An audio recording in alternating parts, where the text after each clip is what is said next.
One day I'm gonna be everything I wanna be. I don't let it get the most of me. One day I'm gonna be free. I wanna be everything I'm gonna be. My future right in front of me. One day I'm gonna be free. I wanna be free. To let me be free. One day I'm gonna be free. Mentally and physically, emotionally and spiritually. Yeah. One day I'm gonna be free. I'm standing at the crossroads. I'm feeling like a lost soul. Don't know where I wanna go, but all I know is I wanna be free. They're telling me to let it be, but that just ain't in me, no. Jealousy and envy, but all I see is I wanna be free. See everything I wanna be, exactly what I'm gonna be. Don't let it get the most of me. Eventually, I'm gonna be free. See everything I wanna be, exactly what I'm gonna be. Yeah. One day I'm gonna be free. I'm gonna be free. Let me be free. One day I'm gonna be free. Mentally and physically, emotionally and spiritually. Yeah. One day I'm gonna be free. I told them take their aim off me. Stop trying to get a name off me. If they would just let me be, I'm gonna be free. I told them take them chains off me and throw away the locks and keys. If they would just let me be, eventually I'm gonna be free. They're back.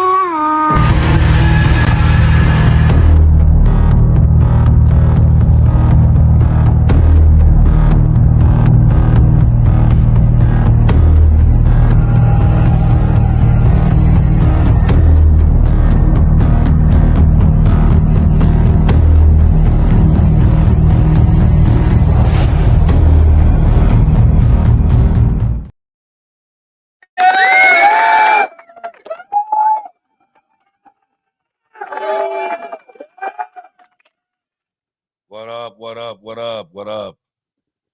What up, What up, though? everybody? 7 more days and went by. Merry Christmas to everyone. That's right. Not only is this Christmas, but this is also our 1-year anniversary.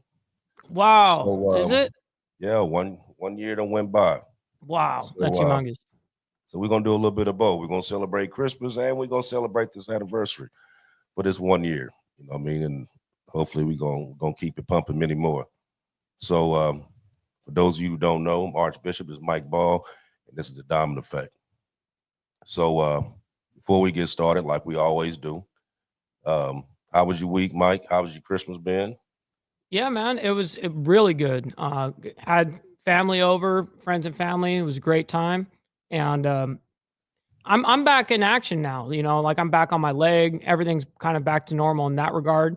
So it's been a good time going out and hanging out with friends and stuff like that. So that's what it's been at. Now, the media wise, it's been nonstop. I mean, today is actually the third show today.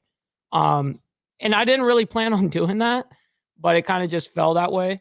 But it's definitely been heavy in the media lately. Mm-hmm. Yeah, there's been a lot of stuff going on. Nonstop. Yeah, next week we're gonna dive right back into it. This week I wanted to kind of change it up a little bit, do something a little different. And this is why we're gonna do this show this week. But as for the week, like I said, working like always. Did some shooting the other day on this on the film. We finishing up standing on business. Um, man, that's gonna be a great movie, man. I'm I telling can't you, wait to see it. man, that's gonna be a great movie. And you ones that been asking about Riding Dirty is gonna be out here real soon. So we're gonna as soon as that drop, then this other one gonna drop. I'm telling you, and it's gonna be many more after then. So, but today, this is what we're gonna do. I titled this "The Men Behind the Scenes" because y'all have heard me talk about these movies, these different shows and stuff like that. So I wanted to bring on the people who's actually behind this, the people that makes this stuff happen. You know what I mean? The people that actually bless me with the opportunity to be able to do this. That's awesome. So I wanted to bring them on tonight, along with a couple of the actors that's been in various movies, and just get everybody's perspective on everything as to from how they got started all the way up to what I mean, what makes them what they are now. Sure, absolutely. So the first person we're going to bring up, he is he's the owner of Gogli Entertainment. He's a director. Man, he holds many hats. Man, on the writing point, man, he's a genius when it comes to that writing. Man, he can come up with a scene off the top of his head just like that, man, and it'd be hot, as soon as he come out with it. So we're gonna bring him up first, and his name is Michael Stevens. What's up, Mike? How you doing? Yo, how y'all doing tonight? Appreciate it, everybody. What's up? Man, it's having a good time. Yeah, so we was I kind of wanted to bring you on. Yeah, I kind of wanted to bring you on because of like I said, you're a man of many hats, and when I met you a little over a year ago, I had no idea that this time would be, this would be something that I'll be talking about. You know what I mean? Me actually being in a film and acting and stuff like that. I mean, that's something a year ago that I wasn't even thinking about. So, but my first question is, and I know sometimes I get the name mixed up. I know it's Gogli Entertainment, and I know now. So tell me, where exactly did that name come from? What does it mean? So, Gogli itself stands for God or godless like individuals. And when you put that in perspective, it's just working with those who have the same vision, the same motivation. And at the end of the day, nobody should be able to tell anybody else that they're not a God-like individual or a goddess, because we all are powerful in our own way.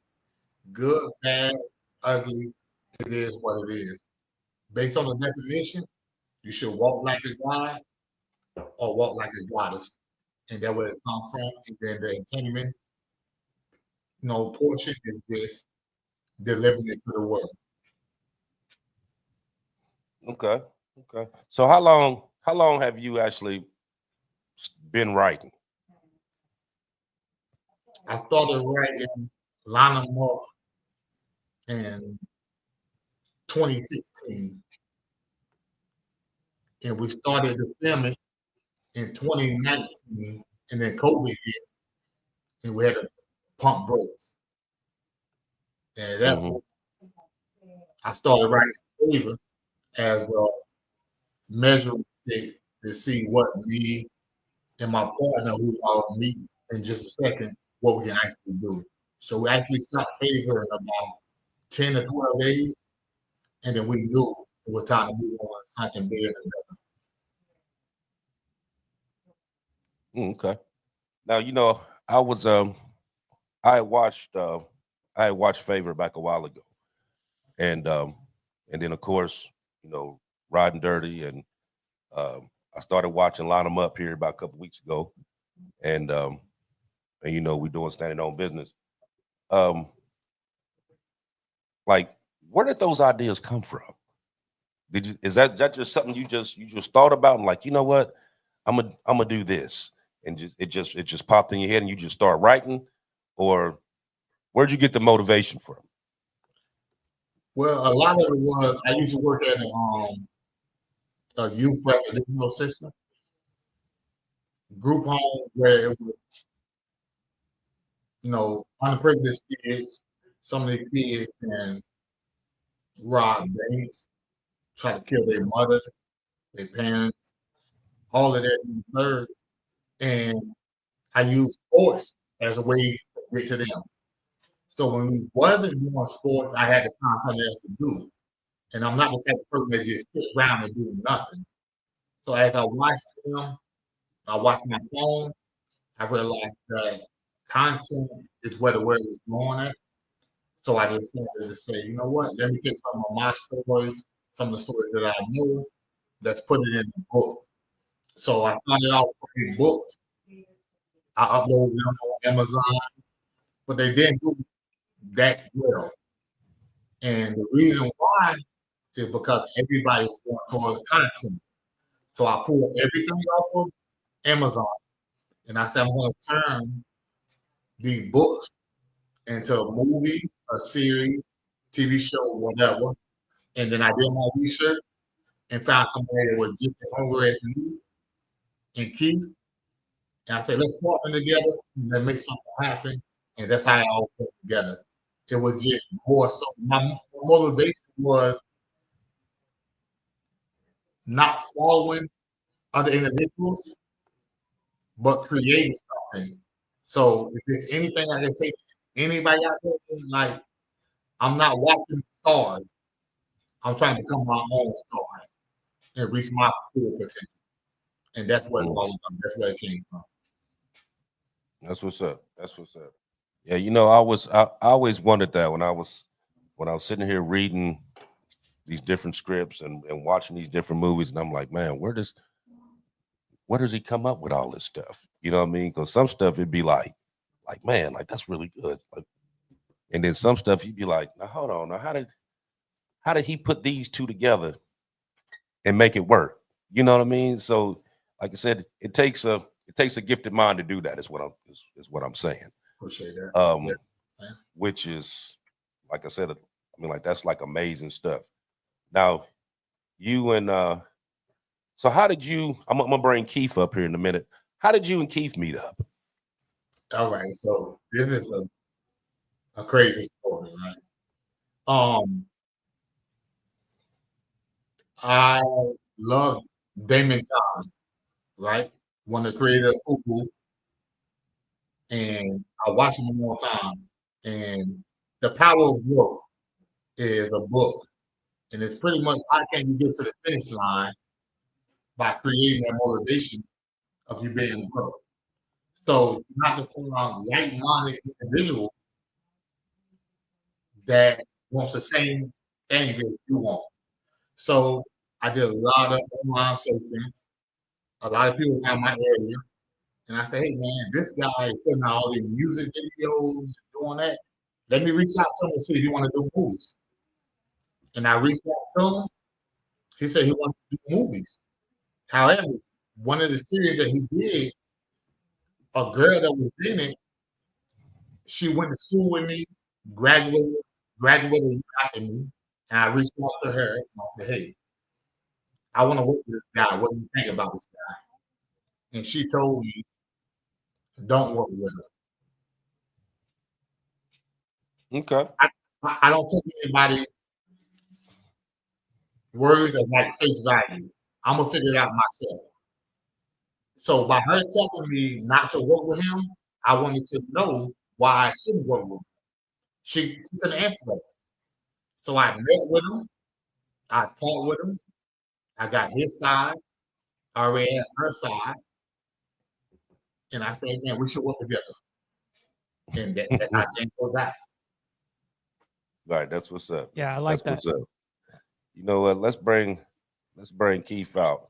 What's up, Keith, brother? Salute y'all. Salute. Happy holidays. Happy holiday to That's you. right. Now, Keith is the owner, proprietor of BMG Legendary Studios. Man, he's the one behind the camera. He's the one that takes all these scenes and make it happen. You know. So Keith, let me ask you, when did you start doing all this? Well, film was never an idea for me because I'm an artist. I draw. So I used to work at the hospital, and I had this lady I was that worked in the same department as me was asking me why I wasn't in somebody's school.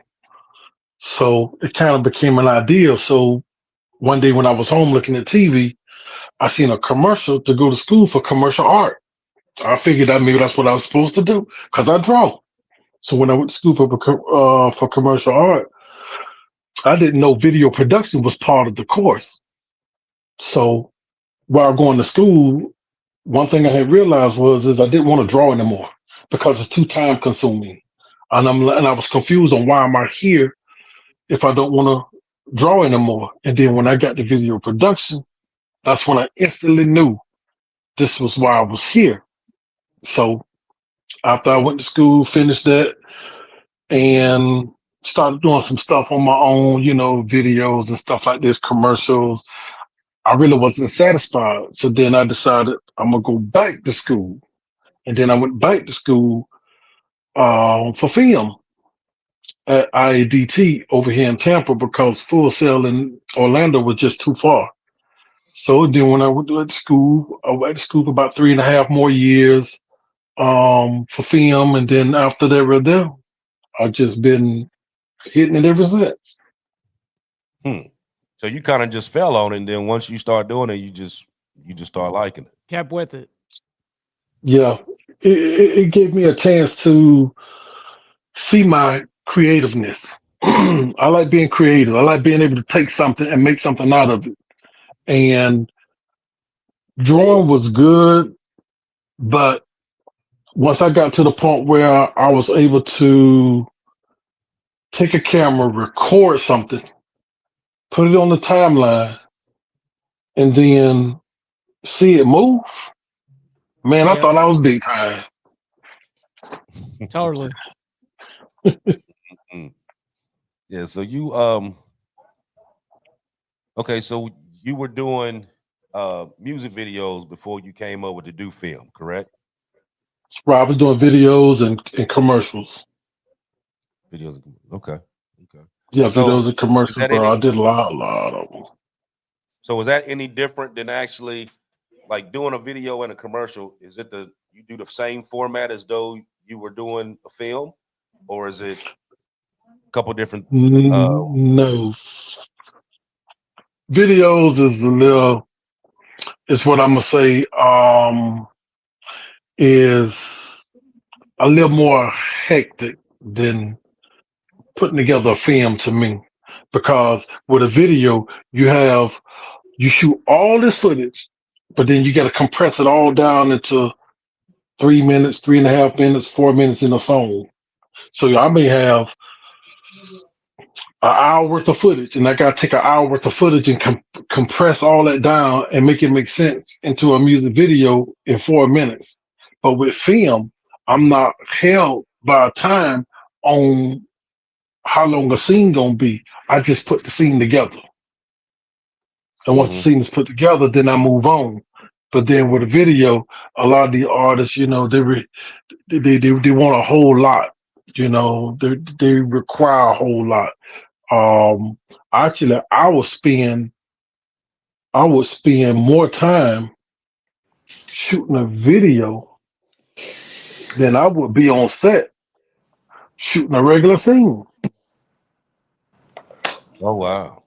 So, and most of that time, I'm just sitting around waiting on somebody's friend to come or whatever. And before I know it, 3, 4 hours been done gone by, and I ain't even done nothing yet. And then when I do it, then you got all, like I said, you got all this footage, and now I got to compress all this down and into a 4 minute segment. And then some of the artists, and the thing is with videos, I like doing video because it allows me to be creative and stuff like that. But sometimes the artists don't see my creation. They may say, well, do it like this or something like that. So it begins to be a little headache.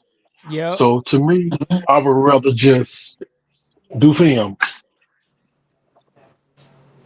Okay.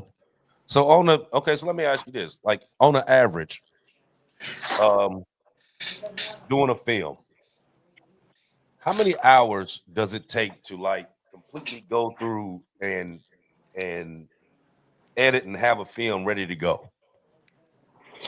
Oh, it just depends. I am very how do I want to say it?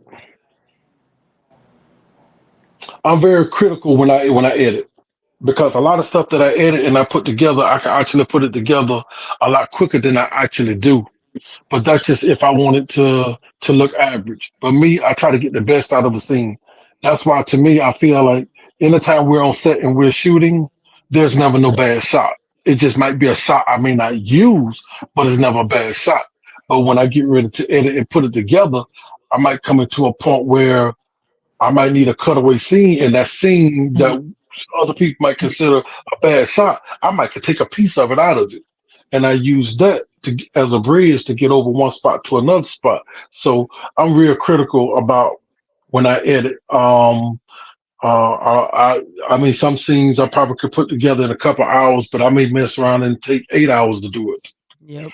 because A I lot of play it work. back. I play it back. Yeah, I play it back, and when I'm looking at it. If I feel like something it could be better than that, then I go back through all the footage, go all the way back through it, and look for something that I could use and different pieces. So I'm real critical on myself when I edit. So a lot of stuff, um, even when I look at some people's stuff, I feel like they could have got the best out of those scenes, and I can look at it and tell how I can get the best out of the scene. But to Mhm. them, it's good. So it's good to them, which is perfect But because nobody's saying my way is the right way. yeah, but that's what separates you from the rest, right? Yes, Right, Keith. Hold on, yes. Keith. I'm going to answer that for him because we had a conversation. It was either today or yesterday. We filmed a couple of days ago, and we sped up a little bit because we was running a little bit behind. And I realized something about Keith. And the thing about Keith is he wants to get it from every angle possible. He don't want to rush it because when he go down and he sits and edit it, he wants to be able to work with everything possible.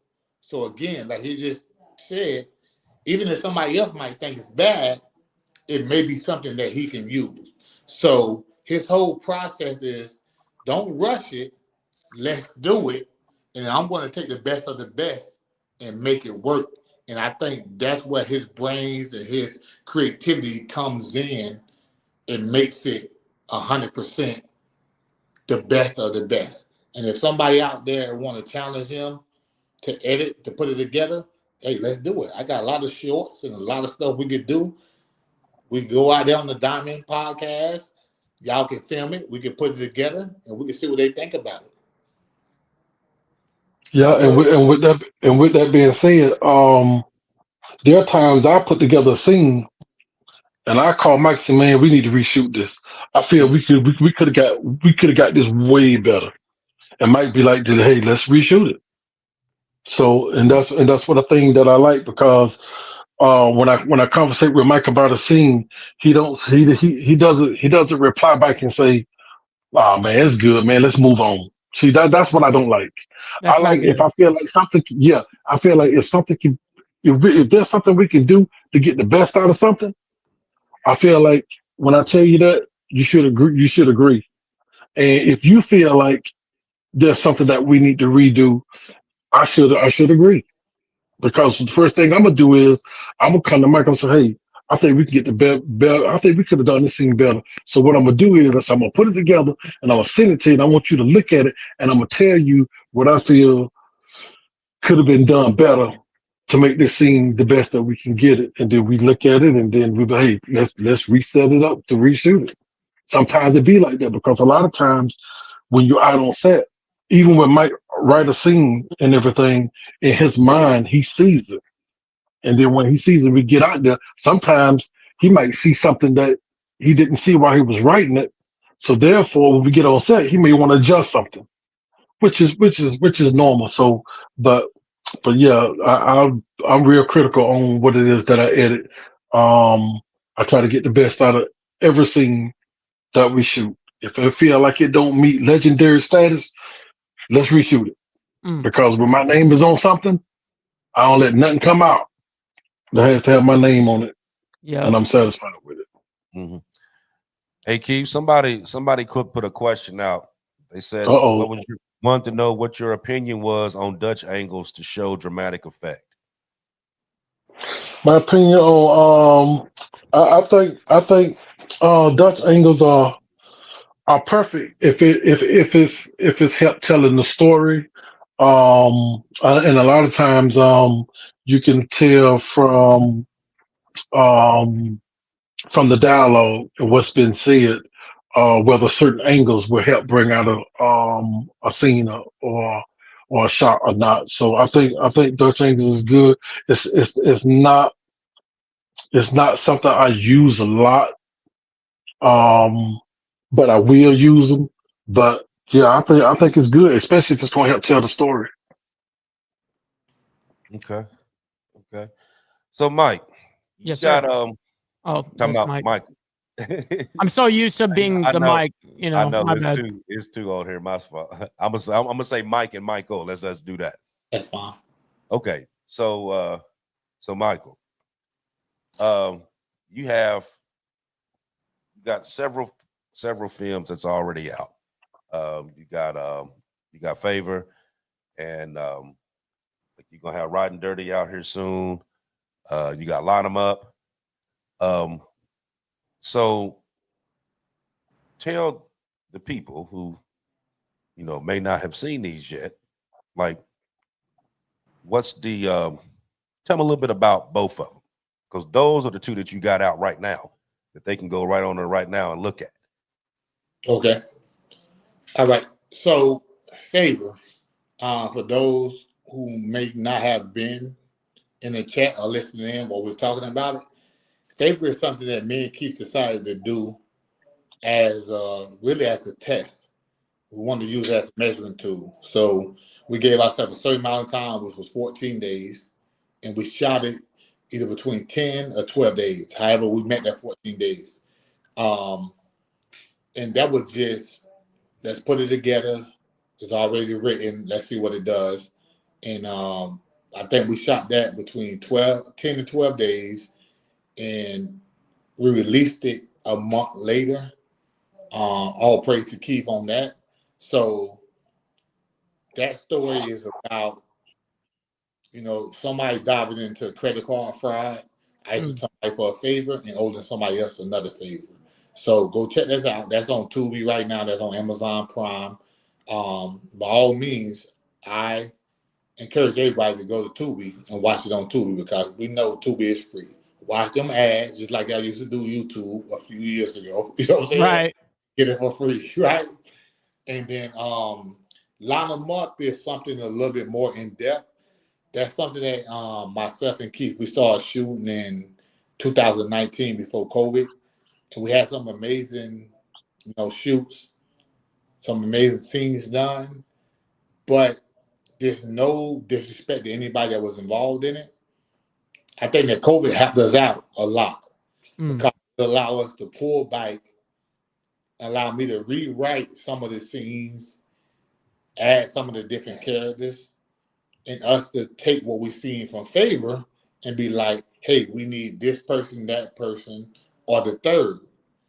And once COVID was over, we got right to it. And a lot of people is like, it took y'all guys a year or two to do this, but we're talking about 7 episodes a minimum of 1 hour each, with the last episode being an hour and a half.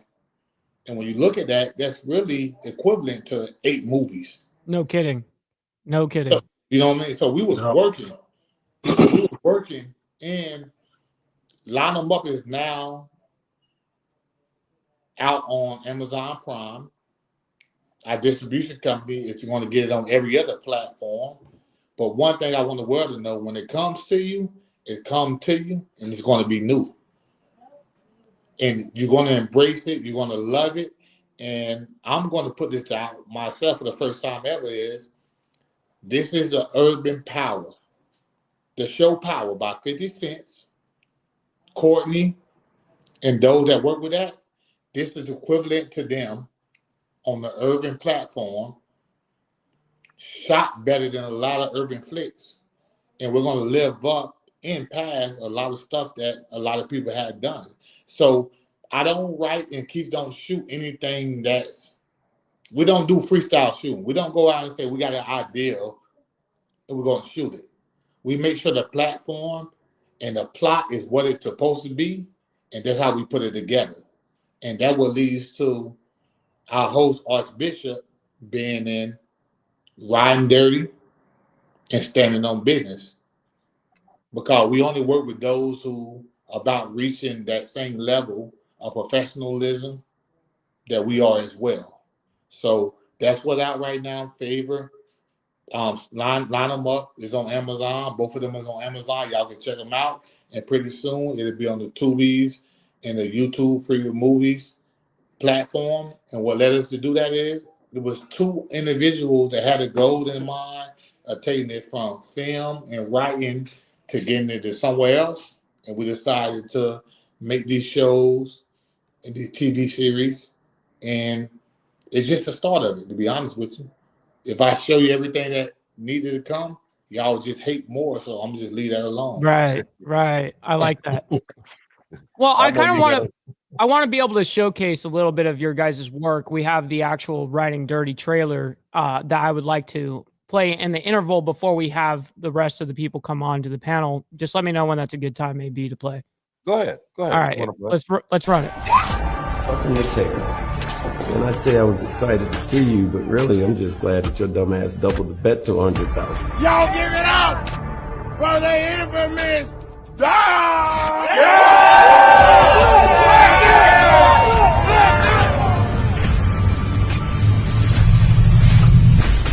Hey man, we ready for this fight scene, man. What we doing? Shark! Too cold! TKO!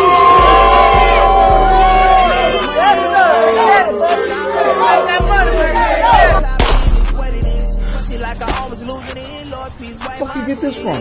Go to the TDR. After I shot him. Any sudden move this motherfucker makes, do not hesitate. What y'all talking about over there? Y'all talking about fucking each other's lives right now? Get off the fucking bike, shut the fuck up, and get on your knees. Look what we have here. A bloody knife. You got your brother at some safe house, ready for him to testify. Fuck.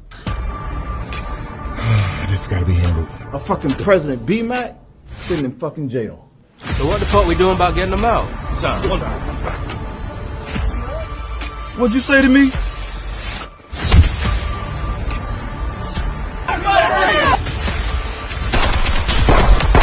All this ends now. No more bodies, no more hunting. You got beaten your own game, so own it and move the fuck on. Well, one of my girlfriends told me they saw him hanging out. You are fucking the competition. Bitch ass nigga! What did you do, Naya? Mom is not responding or moving. Hey yo, Pluto. You going brazen? I have a 3 o'clock show convention instead. Sounds like he's involved in some really serious stuff. So, I know you got a plan. You already know. No, we good, folks. Fuck! Fuck this! When B-Mac was out, this will never happen. Don't you speak on fucking club business, man. Keep B-Mac name out your fucking mouth, you understand me? I left your key right where you told me.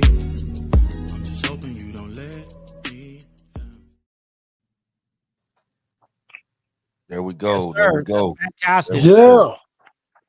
There we go. Now, you know, since we just played that, what we gonna do? We're gonna bring these other guests on here. Now, all of them played some part in all these movies, and so we're gonna get everybody's perspective and kind of put it all together. We're gonna have this big round table discussion. Yes, sir. Welcome, everybody. What's up, everybody? Unmute your mic. Welcome. What's up, baby? How y'all doing out there? What's happening? Yeah, so we got Howard at the bottom, we got Trouble, we got Donald, and then we got my man Hollywood. Now, all of them played in they done played in some part of these movies. Now, I'm gonna ask Donald first because Donald, you was in Line 'Em Up. So first I want to ask you, like, give everybody a little bit of your background, and when you got into Line 'Em Up, like, tell me about how that experience was. Well, you know, I met Keith on the set. I was filming for 7 Roses, and you know, I was playing a drug dealer in 7 Roses, and you know, he was the center photographer. And he asked me, he was like, "What you doing, man? We need somebody to play and Line 'Em Up." And he asked me, did I want to play the role? It was out of 2 characters, and you know, I had got the script and I had saw which character I wanted to be, and I had hit him back and was like, "Yeah, I play Chris in Line 'Em Up." And that's how I met Mike, you know, first day on set when we had came and started filming Line 'Em Up. But hey, my background, I've been acting for like 2 years, starting November. You know, I've been in a lot of other films, been active ever since. But I appreciate the opportunity from Mike and Keith, you know, giving me the opportunity to be on they set, see how they do things, and they very professional, and I like how they rock. We've been rocking there since day one. That's what's up. That's what's up. Now, you know, I've worked with you several times. Work with you more in standing on business because you my right hand man on there. Oh shit! All right. Yeah, he's my right hand man on there, and I'm gonna tell you, he's real thorough. You know what I mean? I like his energy when we doing scenes together. You know what I mean? I know that he gonna bring it just like I'm gonna bring it. You know what I mean? Howard Bailey too. I mean, they and Hollywood, but I'm not singling out anybody. I'm just talking about Donald in particular. But when we was doing those scenes, like he was bringing it. You know what I mean? And it was cool because we was going back and forth and was able to feed off each other. You know what I mean? So that's what kept it, like, it kept it real. You know what I mean? So when you look at a lot of these scenes that we doing, it looks authentic, personal. Yes, right. It does. Looks personal because that's what it was. I mean, because that's how we bringing it. You know what I mean? So we got Hollywood here. Now Hollywood done been in umpteen movies. Matter of fact, he's getting ready to play in a movie now where he's about to be DMX in a movie. Yeah, we trying to make that work.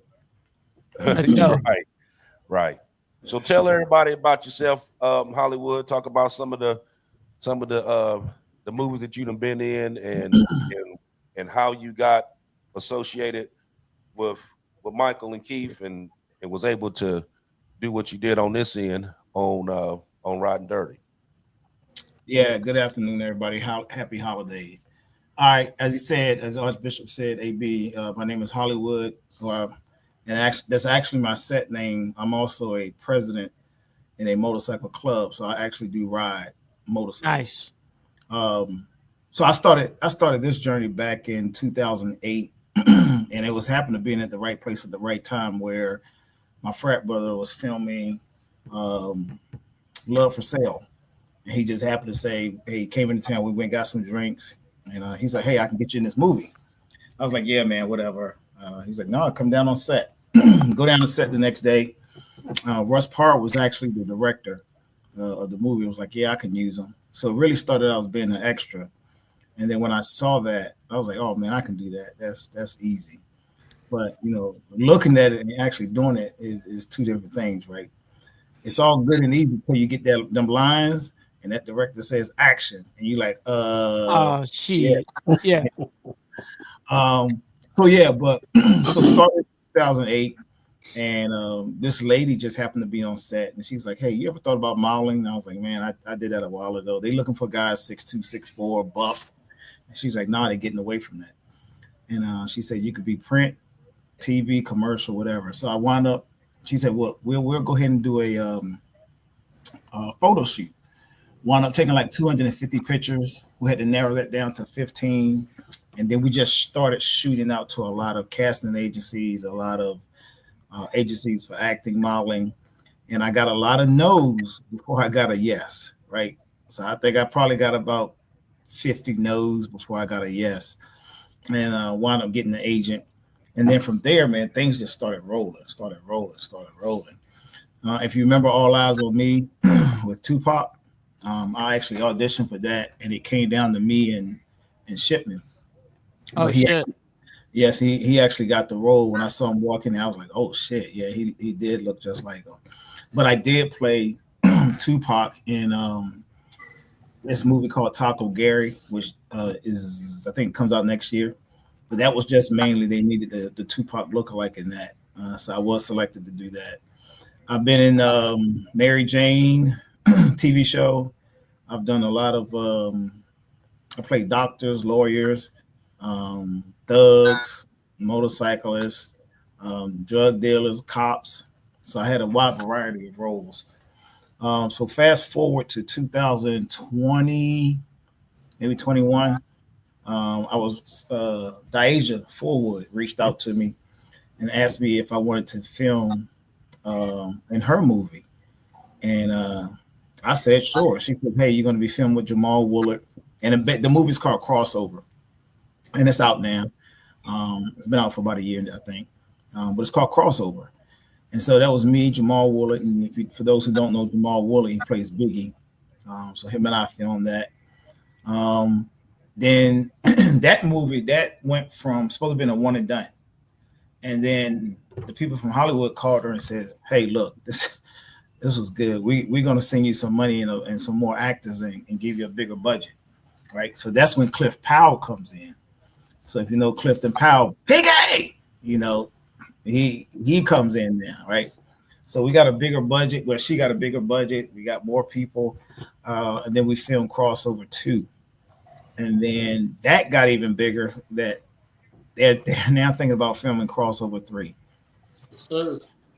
It's just rolling. Which fast forward again. Again, I ride motorcycles, so I was at a motorcycle convention, and Big Bone had mentioned to me about some film, and I was, you hear about it, but like, oh yeah, okay. But then Big Bone had contacted me. I think he said, "Hey man, I've been talking to Mike down here, and I've been telling him about you. I think we need to get you in this movie." So I wound up contacting and talking to Mike for a little bit. Did like what part he would want me to play, and the parts kind of shifted, right? Because I was going to play this role, but he said, "Hey, you'll fit better for this role," which I'm glad I did, because when you really look at it, I'm already a president of motorcycle club, so it felt natural for me.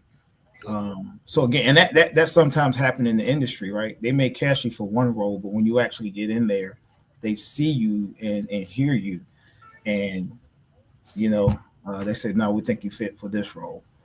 And hopefully, like AB said, I'm going to speak into it existence that this DMX thing comes up. So it's just auditioning, talking to people, hopefully getting the right connections, reaching out to people. But if that ever happens, when they get it right, yesterday's price is not today's price. That's right. Damn straight. Yep. That's good shit. Now, what about you, Trouble? I know you came in on a riding dirty tip, and then you ended up getting your hands and standing on business too. So, tell me about your experience. How'd you get there? How'd you get into it? The whole bit. I bet that. Panel, what's happening? Live studio audience, what's happening? Pre-recorded, going back binge watching, what's happening? Well, first off, acting has always been um, a fantasy and a goal of mine, first and foremost. A lot of my acting started off in school, little plays or whatever, acting out characters on movie screens for family, just acting stupid in general. But I always wanted a career in it. Just like my brother Hollywood, just like you, AB, just like Mike Ball, I am also part of a motorcycle club. And I am a president of the motorcycle club as well. So I was actually watching a podcast with Archbishop and Big Bone and trying to get into podcasting myself, which I am now. Kickstands down. And the whole movie gig was talked about.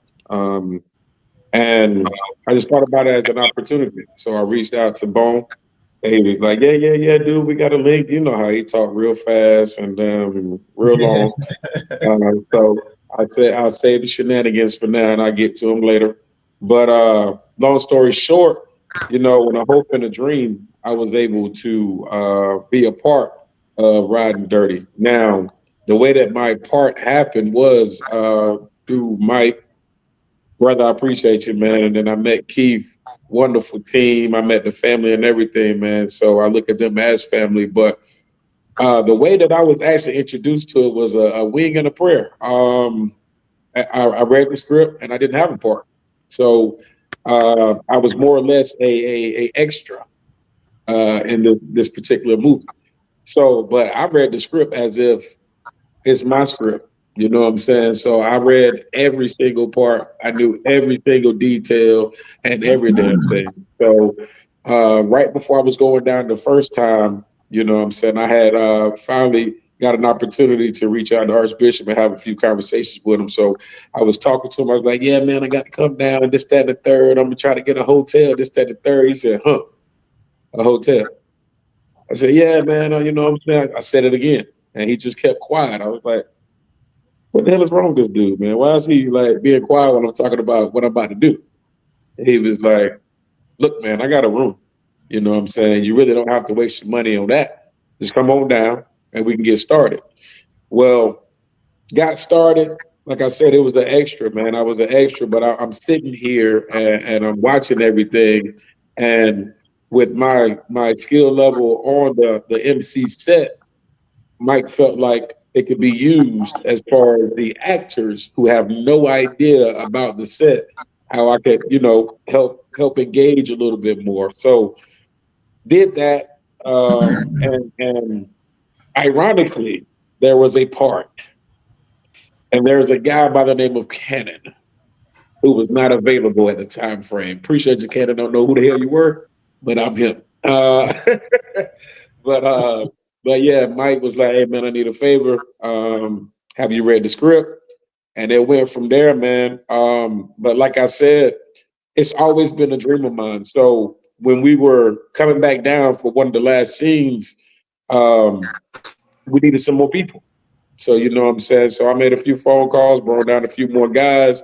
And my debut of acting off of one movie as an extra turned into the debut of acting as well as being a star in the movie and shooting another movie at the same time. So I finished 2 movies in one weekend and my debut, and I'm just ecstatic about it, about the opportunity. Yeah, man, that's what I said.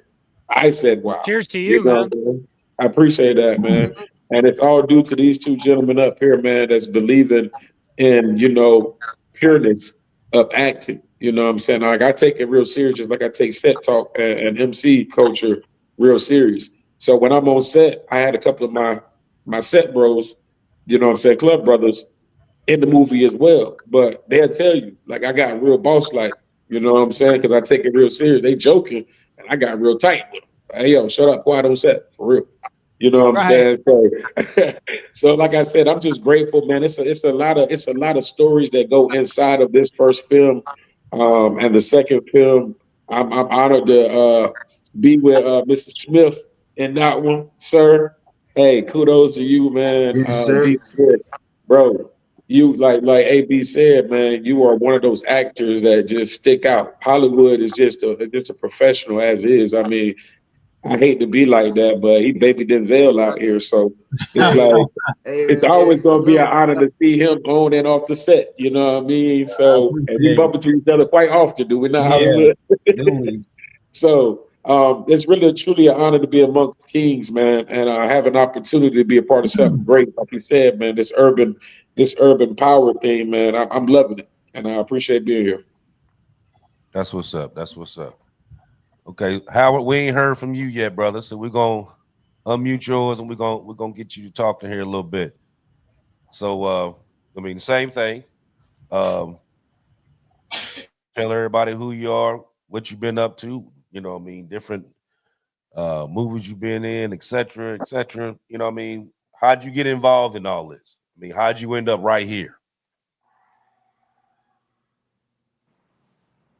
Unmute you. Hold on. I think he's trying to unmute himself. I was a little old school, y'all. So he'll figure it out right now. Watch this. Yeah, Hey, there it is. Yeah, he muted himself. There. All right, you on there?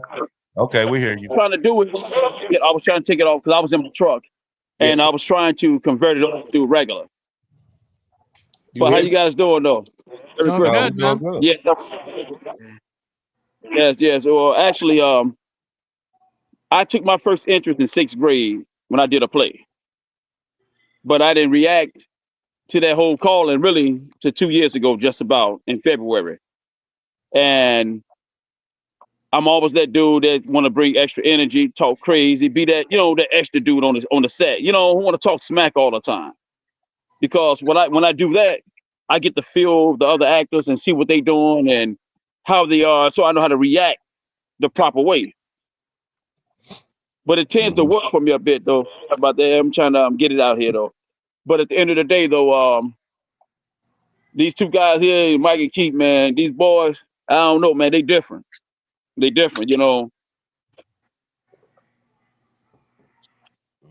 Oh, And internet. And he froze up. Yeah, he walking around. That's the issue. Yeah, that Boost Mobile. Yeah. Hey, Mike. Mike, you better hit it with that T move like you be hitting me.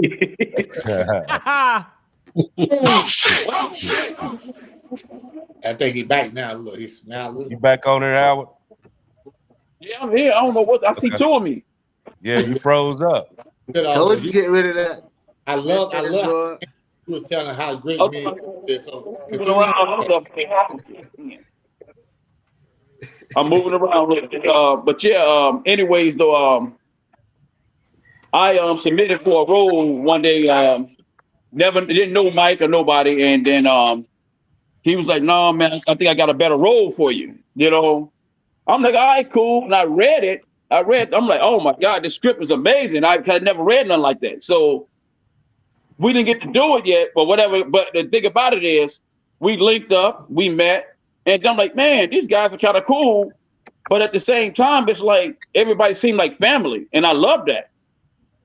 It was different. I did short film and everything, and sometimes I wasn't given the opportunity that I felt that I can do, but I'm playing my cards. Sometimes you got to get it how you get it. But at the same time, though, I'm not ever gonna regret any of the steps I took because it was worth it. Right. I'd have been to Idaho filming. I'd have been to Atlanta. I'm gonna be on the Oval this coming up season 7. With Tyler Perry. Wait on this Dorito commercial to kick off for the Super Bowl. Hopefully we get selected for it, but I've been busy. I've been moving. Mm-hmm. Okay, so in the movie that we're doing now, Standing on Business, you play Detective Dennis Scott. Yes, sir. Not without telling everything, just kind of give them like the sense of who you are in that movie. Oh man, dude, it's almost one of those things like when you want to kind of like portray this superhero type of dude. but try to hold your humbleness at the same time. And it's like it gave me a sense of responsibility. And Mr. Bishop, like with you, when I work with people like you yourself, you force me to bring out the evil in me. So I gotta come with it. God. Gotta I mean, on the real though, because it's like, man, I'm a competitive dude. And what I do is if I don't feel the competition is there, I try to bring it out. Because we gotta be, I don't know how long it's gonna take to get it out, but it's gonna be quick. It's gonna have to be, because you know why? I'm coming hard with it. So yeah, man, but it's just an honor, though, man. I'm telling you, man, because I was told I'm not gonna be nothing. But damn, dog, you know, shit, I'm doing me though. Yes, sir. Yeah, man, that was a hell, dog. I mean, it's been a hell of a journey for me, but at the end of the day, man, it's worth it. And I got a lot to bring to the table because see, I have this. Boy, shut up. Sorry about that.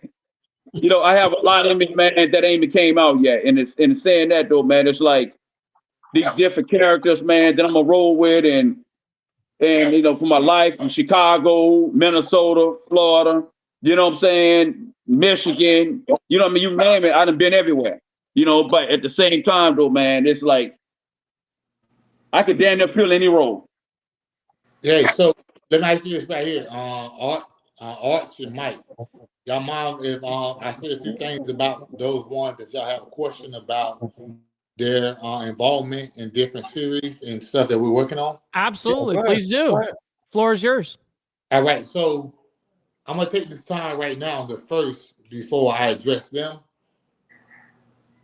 We got Gogli Entertainment. We got BMG Legendary Studios. We came together and made the Powerhouse Group. And we're making some amazing films, some amazing TV series. And sometimes it can be misunderstood that we're not taking what everybody's doing and putting them up on that highest level, right? No, we appreciate everything that everybody has done, right? From the favor all the way to the ride and dirty, because we got things in between that. So we appreciate everything, and we're in the business trying to elevate people. We're trying to take it from here to there. So my boy Donald, I'm sorry, Chris. Listen, I'm still lining them up because I feel like when they see line them up on free platform, y'all gonna know this dude to a magnitude that y'all gonna be like, oh shit. Yes, sir. He came, he delivered, and he did his motherfucking job. You know what I'm saying? To the point of not a script, but he embodied his character, and they're gonna want to see who the fuck Don is and what the fuck he does after that. I'll say that. And Don being Chris, right? So we appreciate you coming on board, always being professional, always being available. You know what I'm saying? And when it comes to trouble, like he said, he came down and he was just like, all right, we're gonna throw you in here as a motorcycle guy, to be honest with you. To be real, not sure, we're gonna throw you in here as a motorcycle guy. Came down, had a few conversations with him, seen his bikes, the people that he brought down, like, we're like, oh shit, you might be serious about Yeah, this. Trouble's next level. Yeah, you know what I'm saying? He's next level. I thought he was coming down as a peon. We all know what peon. You know yeah. He came down. He said, hey, Mike, man, this is what I want to do. And I'm like, man, all right, cool. I went back to Keith. I said, Keith, you think this is what you want to do? Well, let's find out. We're going to give you another role. Let's see if you're going to come back down. Not only did he come back down, he brought other. Absolutely. Yes, sir. He brought other people down with him. That's our blood right there.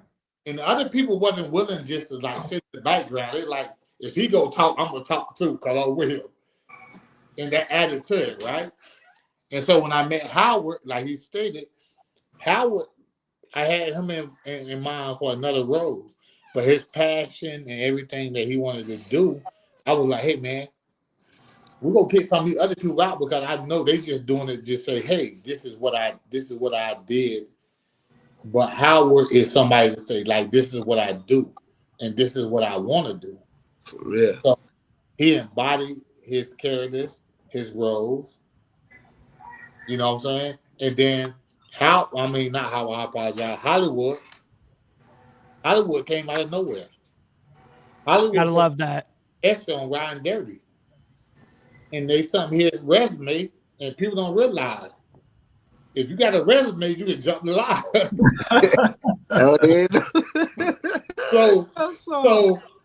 So Hollywood went from being an MC to being a real MC to jumping some of the fake MCs, outperforming them and all that. But I'll say this right here. Everybody that we have worked with have been amazing in their role. They have done everything we asked them to do. They have done more than we asked them to do because we have had Don, Trouble, Howard, Hollywood, and those that's not on here bring something that we could have used and enhanced the film, the movie, the TV series, or whatever. So when Michael keeps standing up and say, hey, Howard, Don, y'all did an amazing job. We're not taking away from what Trouble have done. We're not taking away from what Hollywood have done. We're just imagining from a creative standpoint and like, I can't believe you got to this point, right? And there's nothing wrong with nobody. So when I credit Archbishop on him being in his first movie, and he's killing it, to the world it may seem like, oh, we're being favorites, or we picking favorites? No. That's why he ain't standing on business. That's why he's going to be in favor too, because we want to get to a point where you guys continue to evolve, and everybody that's on here right now, I can honestly say that from Archbishop to Don to Trouble to Howard to Hollywood, have I not contacted you guys and said what we're doing next and how we're going to move? Yes, Love that. Love that. That's keep it in the family. You guys. It's not us, because all me and Keith got to do is I got to write it, he got to shoot it. We can go hire a lot of people. We can keep the Whitmores for the next 2 years and go pitch it to angel investors and get the funds and get the Clinton Powells and Cuddy, whatever the name is, Guddy Jr., second, the third. We're not going to do that, though. We're going to work with those who work with us, and we're going to build an empire, and that's how we move it. So all credit to Arch and everybody else that's on here and everybody that want to be involved. Our platform is about creating a platform and a foundation for those that want to build their resume and work. And we appreciate everybody who has been a part of everything that we have done, and everything that we're going to do. That's all I know that was a lot. My bad. I'm timing. That was fantastic. Nah, you cool. You cool. About 7 minutes. 7 minutes, all right. Nah, you good. Yes, you good. You know what, Mike? I'm gonna say this. Now, when I first started with this, me and Bone was supposed to been, technical advisor, supposed to been behind the scenes, and that's what I thought it was. You know what I mean? And then you come up one day like, nah, I'm gonna put y'all in the scene. And I thought I'm like, okay, we're gonna be some extras just standing in the background. Sure. You know what I mean? Looking crazy, and so he gave me this character, and I'm like, okay. So when he started writing for this character, though, I'm like, hold up, that's me for real. You know what I mean? So it was easy for me to do, you know what I mean? Because it's like the stuff that he was talking about doing, I'm like, man, that's right down my alley. You know what I mean? Like, you don't know me, but you talking about me for real. You know what I mean?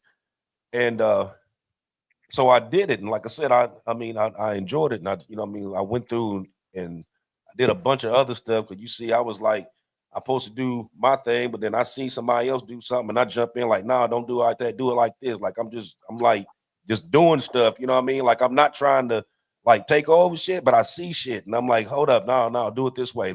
Sound better. Do it this way, look better. You know what I mean?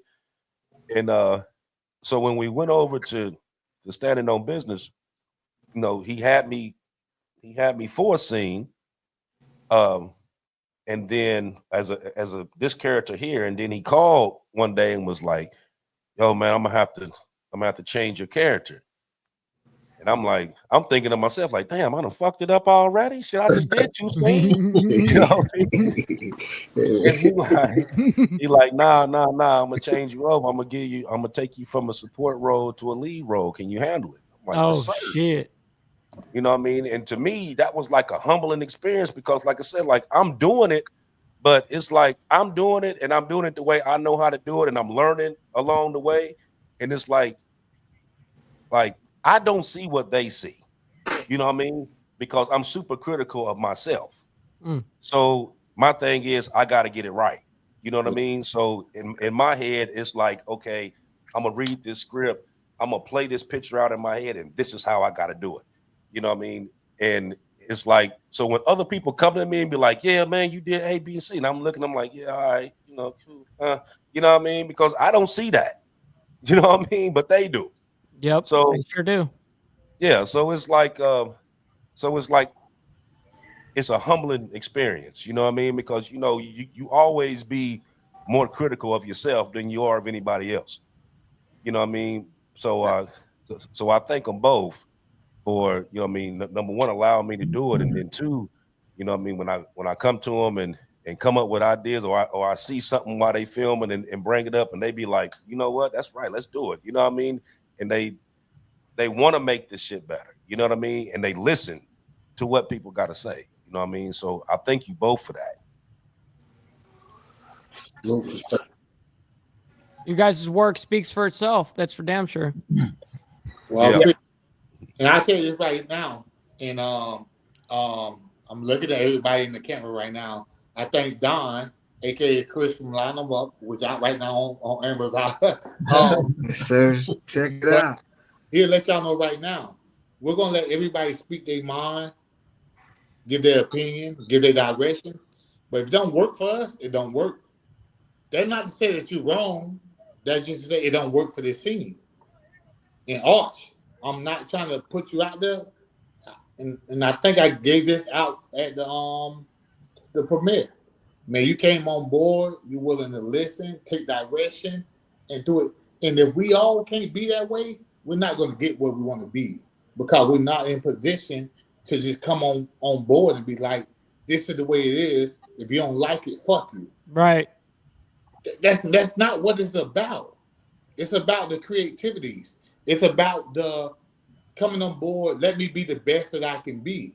So it's a lot of scenes on Line 'em Up, Favor, Standing on Business, Riding Dirty, and moving forward, the Whitmore, Nasty Truth, et cetera, where speak your mind. But if it doesn't work for what we're doing, that doesn't mean that you're wrong. It just means that it doesn't work for this project. And that's what we're about. That's what's up. That's what's up. You know what? Before we go any further, let me say this because I know they probably watching. Michael has like all-star girls in basketball, bruh. I mean, they balling. They balling. All right, I balling, see you. for real. I see you. Yeah, I went to one of the games a couple weeks ago. Man, his daughters be out there balling, man. I mean, now he got one that she should be in college right now balling. Man, I hope she end up going, man, because everybody after, I'm telling you, they some all-star players. But they like that because of the direction that their father put in place. You see what I'm saying? And that's what tells the tale about him. You know what I mean? Like I said, when I didn't know him when I first met him. I mean, I didn't know who he was. When I met his family, when I met his wife and his daughters and his little boy King, and I seen how they were as a family. You know what I mean? He is very well mannered, very well spoken. Yes, ma'am. Yes, sir. No, ma'am. You know, please. I mean, how kids are supposed to be. You know what I mean? But they're grounded. You know what I mean? They grounded, and between the mother and the father, they instilling the right things in these kids. you know. So I kind of sit back and watch them, you know what I mean? Because now, like, I done kind of adopted them, like they like my family now, you know, because I sit back and I watch them and I'm like, man, you know what I mean? That's the family that people should be, you know, be looking at, you know what I mean? Because it's not easy raising girls. I mean, especially teenage girls. It ain't easy raising them. But to keep them grounded and focused on what they doing. And I mean, like his daughter right now, what's she like, number 10 in the state right now? Or she done moved up? Yep. That's incredible. Yeah, I mean, she's a dog on the court, man. That's awesome. You know, and his other daughter right behind her. You know what I mean? They doing it out there. Well, Art, let me speak on that because I'm gonna make this like as short as I can make. Is everybody that we work with, I appreciate what you're saying, and I'm glad that you adopted that and you look at it like that because when it comes to me and Keith, we talk about this all the time. I only talk to a couple of people throughout the day, right? Keith is one of those people, and we only talk about family, and we only talk about potential, creativity. So if you fall in that potential and creativity, we consider you family. So everybody that we're working with, that's what we consider family. And if you're not family, we're gonna move on. Because Don, Howard, Trouble, Hollywood, everybody we talking about, it's always how you doing first before anything else. And that's what matters the most to me. You know what I'm saying? How are you doing? Because if you can't address how somebody is doing, the rest of it, it don't make sense. So when me and Keith get online, hey, good morning, good afternoon, how you hanging up? I'm hanging in there. Boom, boom, boom. If y'all know Keith, like I know Keith, he gonna sit back in the woods and he gonna be like, all right, I hear what you're talking about. But don't for 1 minute, don't think he not gonna call me and be like, hey, Mike, this person with the bullshit, or we can move on with this person. You know what I'm saying? He's that one. He's that sniper that's sitting over there, right? That's why our relationship is so strong because even though Don, I'm just telling y'all from Don, and I call him Don, Donald, Chris, line them up. Our family hasn't got together. It's a family environment though, right? We're gonna look out for each other because we know what's the best for each other, and that's how it is with Howard, Trouble, and everybody else. You know, Trouble just told y'all I didn't know him from a hole in the wall. He sat outside my house and we talked for 2, 3, 4 hours. Yeah, it was a little liquor involved, but still, Hey, and you got in trouble that night because damn, it was 4 a.m. Oh shit! I ain't got trouble. I got notified. You know, like right there we go. Nomenclature matters here. That's great. And then Hollywood come down. I don't care what I'm doing. I'm gonna get my rental car, my rental truck. I'm gonna be there. I'm gonna do my thing. So moving forward, just let y'all know when Archbishop talk about the family aspect, that's who we're gonna be working with because that's what's most important to us. If that makes sense to everybody. Because if you're not here for the greater cause, then why do it at all? Because I can go get 12 or 14 actors right now in Tampa to shoot a film tomorrow. But it's going to make sense the way that you guys do it? Hell no. So we appreciate y'all just like y'all appreciate us. And like we stated at the premiere, without no me, there's no Keith. Without no Keith, there's no me. And without no us, there's no y'all. So let's all do it together. I want to add something on to that family aspect, if I may. You're absolutely correct. Every single time that I've came down to Florida, it's always been welcome open arms first and foremost, right? One of the last times that we was down there, I think it was the last time we was down there. Your neighbor across the street had a little girl. You know exactly what I'm talking about. You start smiling. Had a little girl. She showed keen interest on the bikes. about the bikes, right? So everybody got their tools. So we take the girls around the block several damn times, bumping music. We just enjoying life. So Mike was like, "Hey man, one of y'all, you know what I'm saying? Baby girl right here wanna ride." So what I did was I volunteered, but I went over to the parents first just to make sure it was cool. I know she want to ride, but I want to introduce myself. You know what I'm saying? I want y'all to know who gonna take your daughter around the block real quick. I ain't gonna go fast. I ain't gonna do nothing crazy, or make sure she don't burn her leg and everything like that. But I want to give a little bike etiquette and all that good stuff. So being a pillar in the community, man, being about this family type time, like this right here, this is all I'm about right here. What we doing right here, this conversation, this building, this Mike, you know, we talked about it earlier, bro. You know what I'm saying? And we talk about it on our podcast all the time. Everybody up here who has a podcast or a platform, we talk about it. So when we have stories like this, man, none of this is scripted. The only thing that's scripted is, hey, I need y'all to be on the show. You know what I'm saying? So if you can take anything from me, take anything from the gentlemen that's up here, these kings that's up here who have queens and family that's backing them, is hey, stay consistent, stay positive, and stay motivated. I started off as an extra. I started off as a dream, and now I'm living my dream. Salute to everybody up here. Yeah. I want to touch on something that Mike said about, giving your input. And so we got 3 people on here that actually ride motorcycles, myself, Trouble, and AB, right? And we've been on the set, we do the set stuff.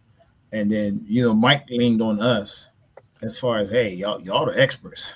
Y'all the SMEs of what we got to do. Y'all tell me what is not supposed to be done right or how we're not supposed to do.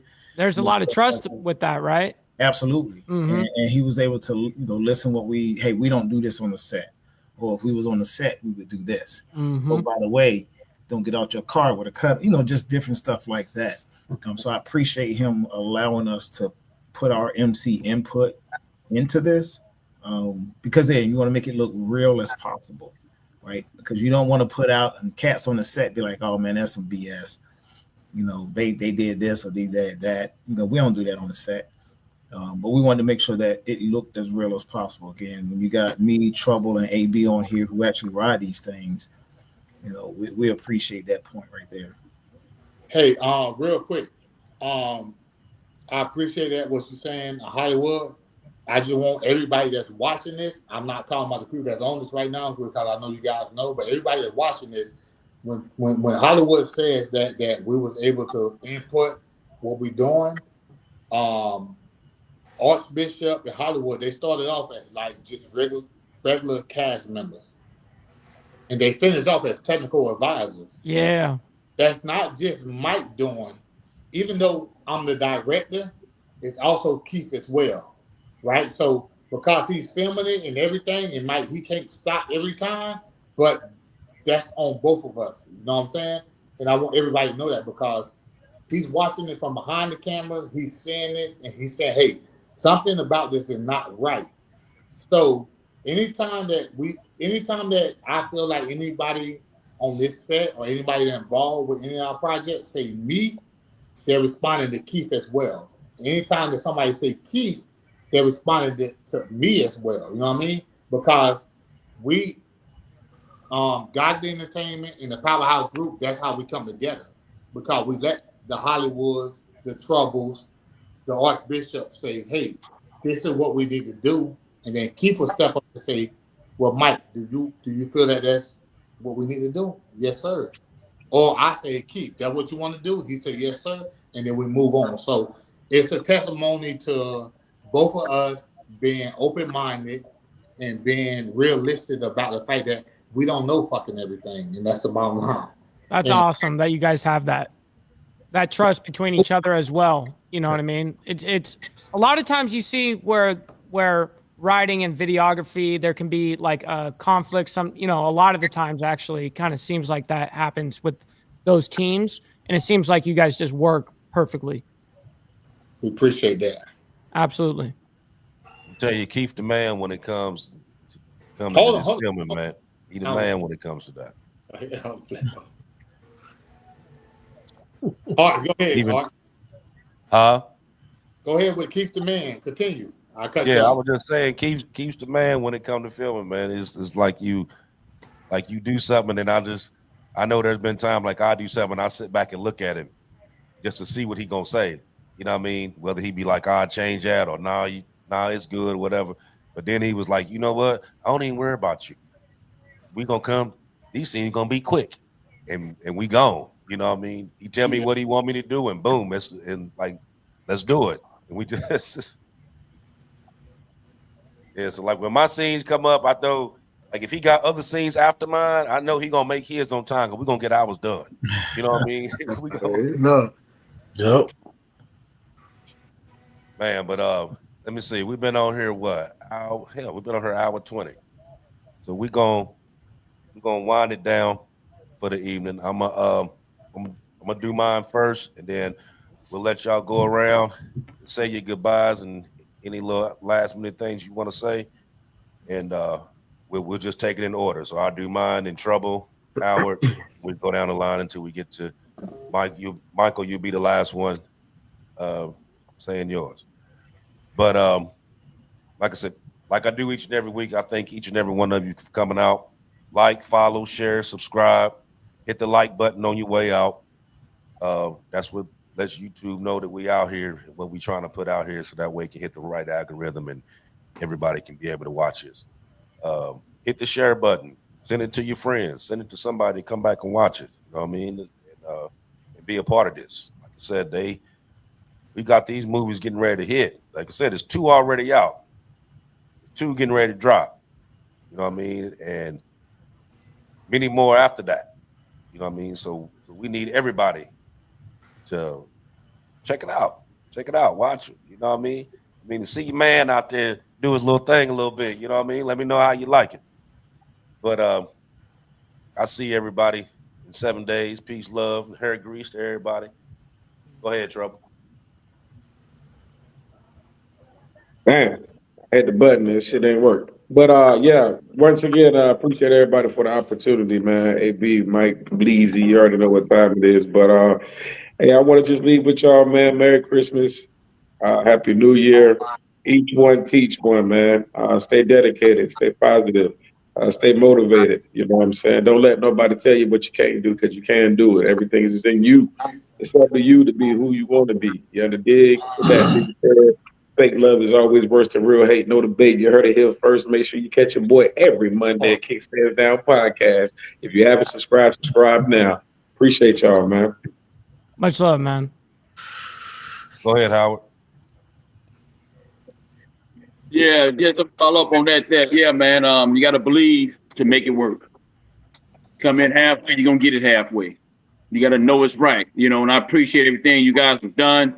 I mean, actually living my dream, and hey, it is what it is. I can't say a whole lot, man, because I'll be all night. But at the same time, you guys are a true blessing, and I hope you guys keep up the great work. You too, D. My dog, though. Yeah. All right, y'all. Peace out. Go ahead, Don. Hey, I want to appreciate you for having me come on the Diamond Effect podcast.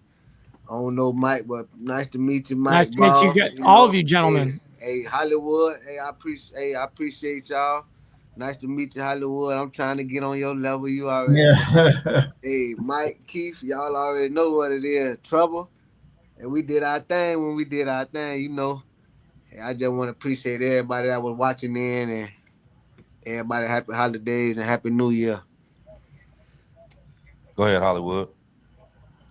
Yeah, man. Again, appreciate the invite, man. It's always great to come on here and get with people with great minds, and great minds think alike. And like I tell a lot of people, if this is something that you plan to do, you got to plan it, right? So if you don't have a plan, if you fail to plan, then plan to fail, right?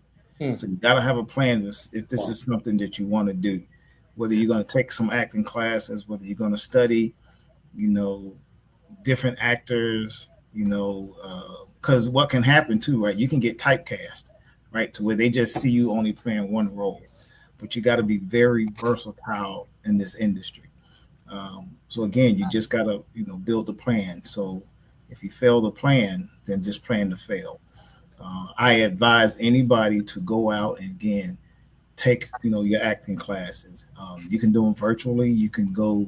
I like doing it in person because I get a better reaction from people. Also, go ahead and build your resume. Go ahead and get your resume start being built. You also want to be able to get your reel, put together, because most of directors, when they say, "Hey, do you have a resume?" or "Send me your IMDb page," you may can secure apart from that. Like Mike said, right? They just called me for one thing, but then he was like, "Oh shit, this dude we might need in this position," and it just went from there. And the same thing happened on a couple of other films that I've done, is that they call you for one thing. Like I film Our Kind of People with Morris Chestnut, right? Well, as soon as I walk on set, they look at me and they look at Morris Chestnut, and they was like, "Hold on, we might can make this work." So I wound up being a doctor. I wound up being Morris's stand-in. So it's just different stuff, man, that you got to be able to set and prepare yourself for. The key word is preparation. And if you're not preparing yourself, this might not be the industry for you. And look at the long game, right? Don't think you're going to go out and get a Denzel Washington role like this, right? It's paying your dues. It's paying your time. Like I said, I've been doing this since 2008. I had many opportunities, whether it's with the DMX thing we're trying to hopefully get out here soon, or the Tupac roles that I've done, the doctors, the lawyers, being on Bad Boys for Life and just meeting Will Smith and Martin Lawrence. And, when you get to rub elbows with people like that, stuff starts to happen. And it puts you in a different room, right? So it's about all you prepare. I'm not going to take up too much time, but, man, I appreciate it. All right, Keith, it's on you, brother. All right. First of all, I just want to say thanks to everybody on here. Thanks to the Diamond Effect, and to everybody that's in the cast, because we work with a large group of people. It's not small with the people that we work with. So even though we didn't mention your name or say anything about any specific person that's not on here, it's not that we don't appreciate you, because we definitely do. And just remember, even though your part may not be as big as other people's part, but there's no small part, just small-minded people. And with that being said, I'd like to pass it on to Mike. Oh, Keith, you used to be a rapper. It's on me. Yes, sir. All right, let's transition real quick. Yeah. Oh shit, we getting real. Let's get real. Hey, everything that everybody has said, but guess what y'all got to look forward to? We got Riding 30 Part 3 hitting in the summer, Standing on Business getting ready to release in the next couple of months, Standing on Business 3 hitting in the summer. Then we got The Nasty Truth, we got Consequences, we got The Boss Queen, we got a new series, The Power, The City of Power, and then we got Line 'Em Up season 2 coming. Hey, stay tuned if you fuck with us. If not, don't fuck with us. I love that shit. With that being said, gentlemen, I can't thank all of you guys enough for coming on to the show, man. I sincerely, it means a lot to both me and Archbishop as well. So thank you guys. For everybody, just like AB said, make sure you guys hit that like button on the way out. You know what I mean? Helps out the show immensely. And we will see you guys back here in 7 days to discuss the rest of the world's madness. Much love, honor, respect to all you guys and everyone in chat. And we'll see you guys very soon. Deuces.